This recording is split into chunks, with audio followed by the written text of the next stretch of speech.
ஆச்சி பாதாம் ட்ரிங்க். ஆச்சி பாதாம் ட்ரிங்க் ஒன்னு வாங்கினா ஒன்னு ஃப்ரீ. தாய் இறந்த பிறகு தாய் சேமித்து வைத்த பணத்தை பங்கு பிரிப்பதில் 2 குடும்பத்தினர் இடையே கொலைவெறி தாக்குதல் நடந்த சம்பவம் பரபரப்பை ஏற்படுத்தியுள்ளது. இது தொடர்பான விவரங்களோடு எமது செய்தியாளர் பிரகாஷ் இணைகிறார். பிரகாஷ், முழு விவரங்கள் என்ன?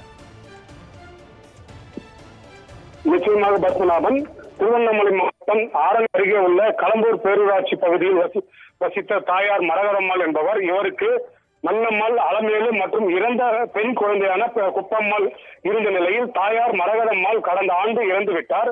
இறந்த தாயார் மரகதம்மாள் களம்பூர் யூனியன் வங்கியில் ரூபாய் 2,35,000 பணத்தை சேமித்து வைத்திருந்தார். தாயார் இறந்த நிலையில் தாயாரின் சேமித்து வைத்த பணத்தை பிரிப்பதில் 3 பெண் பிள்ளைகளின் குடும்பத்தினரிடையே மோதல் இன்று தொடங்கியதில் மன்னம்மாள் குடும்பத்தைச் சேர்ந்த கணவர் மகாலிங்கம், மகள் சரஸ்வதி, பேரன் கிரண் மற்றும் அலுமேலு குடும்பத்தைச் சேர்ந்த மணிகண்டன், மனோகரன், ஆதித்யா, பிரகாஷ் ஆகியோர் இடையே தகராறு ஏற்பட்டு அடிதடி ரகளை மூலம் ஒருவருக்கொருவர் கொலைவெறி தாக்குதலில் ஈடுபட்டனர்.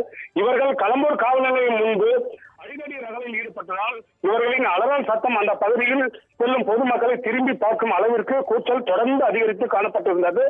இந்த அடிதடி ரகளை சண்டையை அந்த பகுதியில் இருந்த பொதுமக்கள் தங்களுடைய செல்போன்களில் வீடியோ பதிவிட்டு அதை சமூக வலைதளங்களில் தற்போது வைரலாக்கி வருகின்றனர்.